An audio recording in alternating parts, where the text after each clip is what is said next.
हाँ दोस्त, शॉपिंग कर ली। कहाँ से आना हुआ?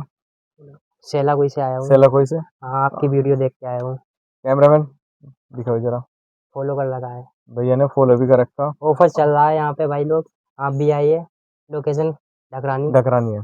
और 3,000 रुपए के 6 जोड़ी। 3,000 कोट में पैंट जाना भी भैया लिया को है। 6 जोड़े दिए हमने। और एक कोट पैंट कोट पैंट भैया भी को है। पसंद आ गया, कोट पैंट भी ले लिया भैया ने। तो ये जो है ना, आप ये सबके लिए है जो फॉलो करके आएगा। आप भी भाई फॉलो करो, इंस्टा आईडी आपकी रहेगी RS गारमेंट्स। RS गारमेंट्स के नाम से हमारी आईडी है, ढकरानी में राशिद के नाम से दुकान है।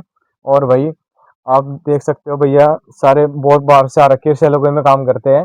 भैया ने आईडी देखी तो जब आए, और आप इन्हें लोग हमने भी आइए वीडियो एक देख गिफ्ट भी देगी भैया को ना, तो भैया के लिए एयरबड्स फ्री रहेगी शॉपिंग करने पे। के। भाई ने गिफ्ट भी दिया है। दिखाओ कैमरामैन। आप लोग भी आइए और ऑफर देखिए भाई, चल रहा है यहाँ पे, गिफ्ट भी ठीक है, मिल रहा है। फायदा उठाओ। ठीक है भैया।